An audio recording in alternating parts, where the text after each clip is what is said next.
판사 출신으로 이번에 방송통신위원회 위원장에 지명된 최성준 후보.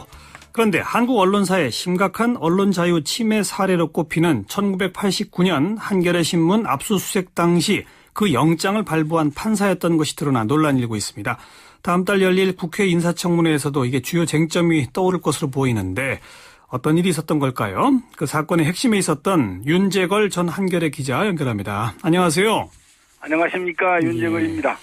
그때 왜 압수수색까지 했어요? 그 계기가 뭐였죠? 계기가 서경원 의원으로부터 제가 들었던 취재 수첩, 예. 그리고 받았던 서 의원한테 받았던 북한 방문 사진, 예. 그리고 뭐 일부 자료가 있는데 예.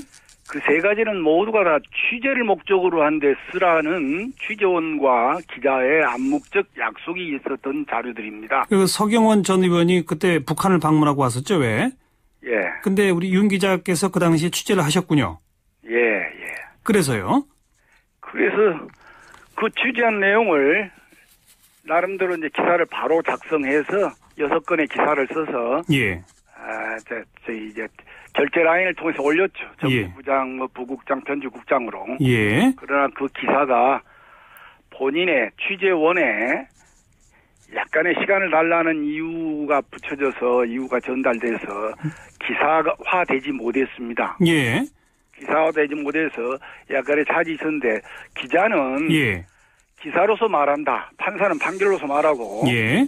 성직자는 강론으로서 말할 뿐이다. 예. 기자가 정보원이 아닌 이상 그 불고지죄 부분이나 그 불법적 사항을 밀고 한다라는 것은 있을 수 없는 일이다. 아하. 취재원을 보호해야 되는 게 기자의 사명이지 취재원을 취재 목적으로 기사를 쓰는 목적 그 이상도 이하도 아니다라는 확신이 바로 기자 전체 언론인을 지배하는 그 수칙이었습니다. 그러니까 서경원 전 의원 취재한 것이 결국 기사화되지는 못했는데 서경원 전 의원은 이제 국가보안법으로 처벌을 받게 됐고 예. 그 관련 자료 내놔라 이렇게 했고 못 내놓겠다 이렇게 하셨다 이 말이죠? 그렇죠. 취재 목적으로 알겠습니다.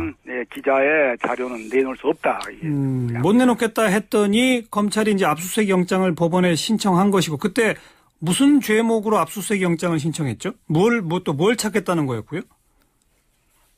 그 윤재걸 기자의 국가보안법 이제 위반 혐의에 네. 증빙 자료로서 그 필요하다라고 했는데 한겨레 신문에서는 그건 있을 수 없다. 취재 목적으로 사용할 수밖에 없다. 예. 이렇게 했죠. 그래가지고 그때 한겨레 신문 직원들이 그 경찰 진입 막기 위해서 막 농성도 하고 그랬었죠. 근데 압수수색이 실제 이루어졌죠. 800명 가까운 그 백골 부대를 앞세워가지고 국가정보원이 즉 안기부가 그 앞장서서 했습니다만 800명 가까운 해머를 들고 예. 그 양평동 사옥을 힘으로 때려 부시던 시절이 눈에 선합니다. 그런데 예. 지금 4반세기가 지났습니다. 25년의 세월이 지났는데 그렇죠. 대한민국의 국민의 눈높이를 따라하지 못하고 아직도 이런 현실에 막혀 있다는 게 참 눈물겹습니다. 그래서 백골부까지 동원해갖고 압수수색을 해서 그때 취재 수첩 등등 다 뺏기셨어요? 예, 다 뺏어갔습니다. 그 다음에 결국 그 사건은 어떻게 됐습니까? 윤재걸 기자 그때 재판 받았어요? 어떻게 됐어요? 저는 여섯 번에 예. 이제 사전 구속영장 내렸습니다만은 그러나 기자가 기사를 썼다는 것이 나중에 뒤늦게 확인이 됐고 예. 6꼭지의 기사를 썼는데 다 확인이 됐고 예. 그래가지고 저를 걸 이유가 더 이상 없고 예.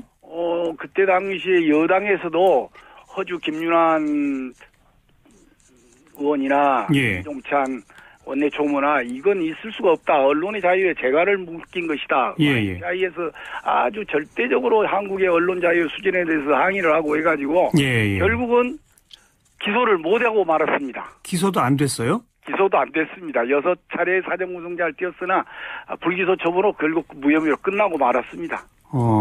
아니 800명씩 동원해서 증거까지 가져갔는데도 기소를 안 했다고요, 검찰이?